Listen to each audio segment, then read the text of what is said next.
Hello friends, नमस्कार। हिंदी ज्ञानद्वीप में आपका स्वागत है। मैं डॉक्टर गुंजन शाह आज आपके लिए एक नया वीडियो लेकर आई हूँ।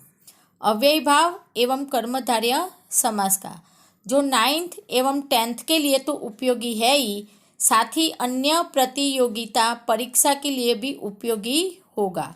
अगर आप मेरे चैनल पर नए आए हो तो उसको सब्सक्राइब कीजिए ताकि मैं जो भी वीडियो बनाऊँ वो आप तक पहुंच सके। पिछली वीडियो में मैंने आपको समास की परिभाषा, समस्त पद, समास विग्रह एवं समास के प्रकार बताए थे और साथ ही तत्पुरुष समास समझाया था। आज हम अव्ययी भाव समास पढ़ेंगे, लेकिन अव्ययी भाव समास पढ़ने से पहले अव्यय क्या है ये आपको पता होना चाहिए। अव्यय वे शब्द हैं जिन शब्दों के रूपों में लिंग, वचन, कारक, काल के कारण परिवर्तन नहीं होता। अब अव्ययी भाव समास की परिभाषा सुनिए। अव्ययी भाव समास में पहला पद प्रधान होता है और साथ ही वो अव्यय होता है और इस प्रक्रिया से बना समस्त पद भी अव्यय की भांति कार्य करता है।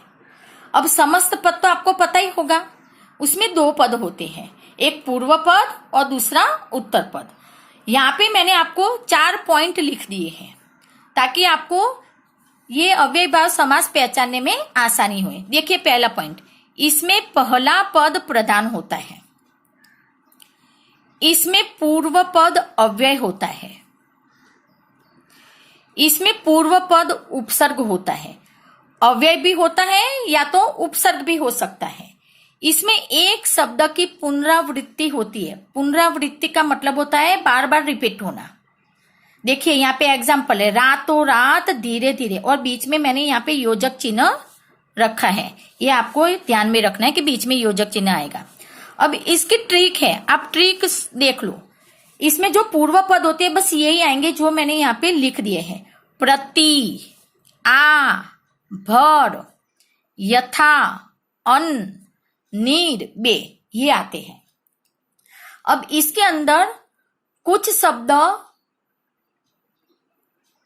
अव्यय भी है और कुछ शब्द उपसर्ग भी है। तो यहाँ पे जब मैं ये एग्जाम्पल आपको समझाऊंगी तो साथ साथ बताती जाऊंगी कौन सा अव्यय है और कौन सा उपसर्ग है।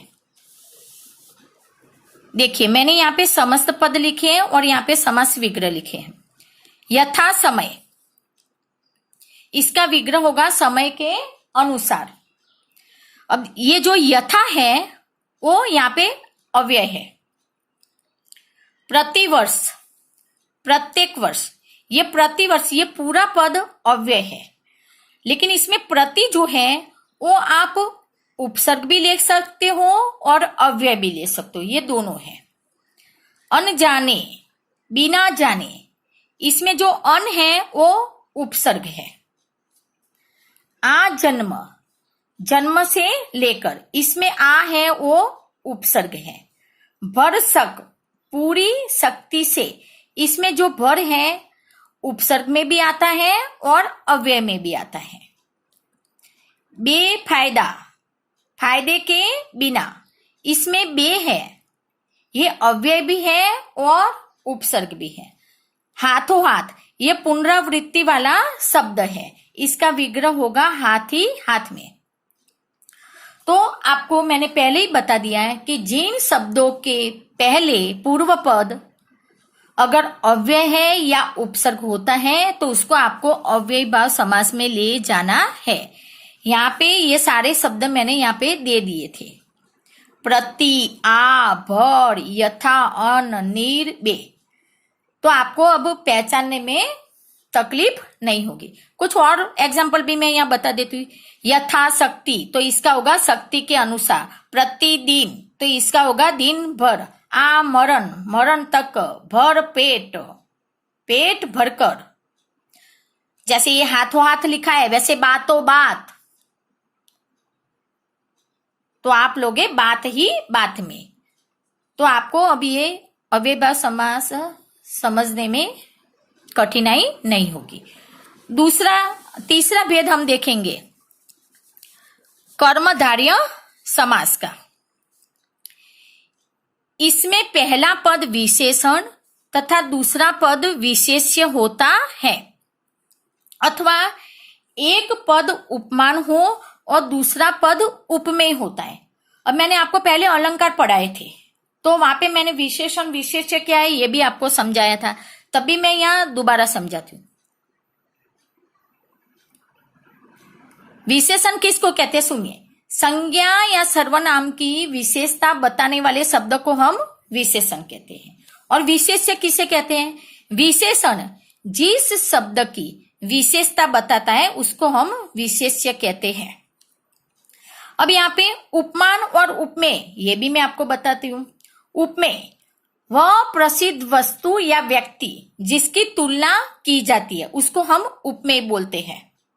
और उपमेय की जिस वस्तु के साथ तुलना की जाती है, जिसके साथ तुलना की जाती है उसको हम क्या बोलते हैं? उपमान बोलते हैं। तो आपको ये समझ में आ गया होगा विशेषण और विशेष्य और उपमेय और उपमान।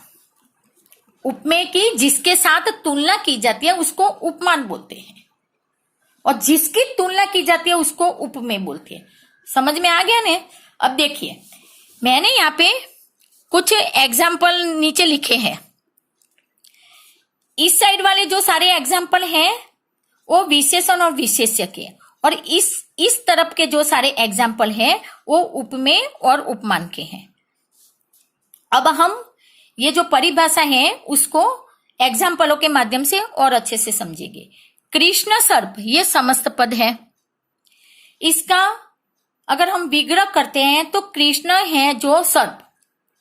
अब देखिए इसमें सर्प विशेष्य है और कृष्ण विशेषण है। ये कृष्ण शब्द सर्प की विशेषता बता रहा है यहाँ पे। तो कृष्ण है जो सर्प, कृष्ण मतलब काला होता है। नील गाय, यहाँ पे गाय विशेष्य है और नील विशेषण है, तो नीली है जो गाय। पीतांबर, पीत का मतलब होता है पीला।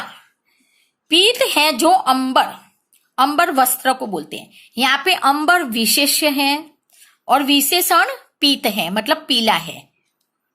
महात्मा, महान है जो आत्मा, यहाँ पे आत्मा विशेषण है और महान आत्मा विशेष्य है और महान विशेषण है।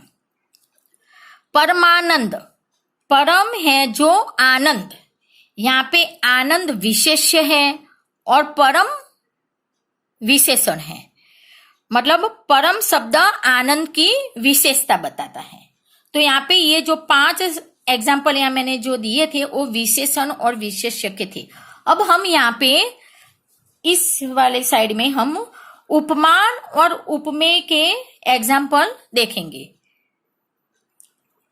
देह लता, देह रूपी लता, यहाँ पे लता है वो उपमेय है। इसकी तुलना किसके साथ की जा रही है? देह के साथ की जा रही है, उपमान के साथ। ये उपमेय है लता और ये देह उपमान है। तो देह रूपी लता इसका विग्रह है। चंद्रमुख, यहाँ पे मुख उपमेय है और चंद्र उपमान है। मुख की उपमान के साथ, चंद्र उपमान के साथ तुलना की जा रही है। चंद्रमा के समान मुख इसका विग्रह हुआ। मृग नयन, नयन उपमेय है और मृग उपमान है। मृग जैसे नयन। विद्याधन, विद्या रूपी धन, धन कैसा है? विद्या के समान। तो धन उपमेय की विद्या उपमान से तुलना की जा रही है। नरसिंह, नरों में सिंह के समान, ये भी तुलना की जा रही है। नर है लेकिन वो कैसा है? सिंह के समान है। कर कमल,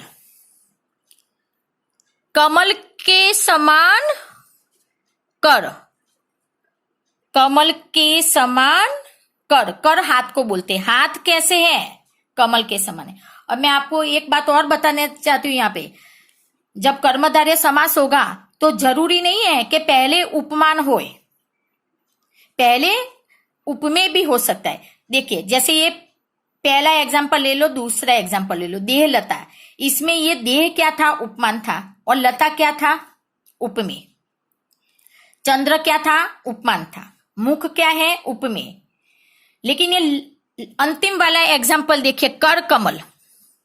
इसमें देखो कर कमल, कमल के समान कर मतलब हाथ बताया गया, तो यहाँ पे कर उपमेय पहले आया है और उपमान बाद में आया है।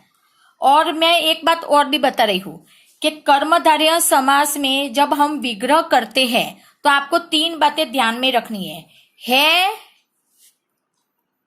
जो से विग्रह होगा, दूसरा के समान बीच में आएगा विग्रह करते समय। अधिकतर उपमेय और उपमान जहां बताया जाता है कर्मधारय समास में तो के समान आता है, लेकिन कुछ शब्दों में रूपी भी आता है। ठीक है, यहाँ पे तुलना की जाती है तो के समान या रूपी से इसका विग्रह होगा। तो मैं उम्मीद करती हूं कि आपको ये मेरा वीडियो पसंद आया होगा। अगर आपको ये पसंद आया है तो उसको सब्सक्राइब जरूर करो और आगे अपने दोस्तों को शेयर भी करो।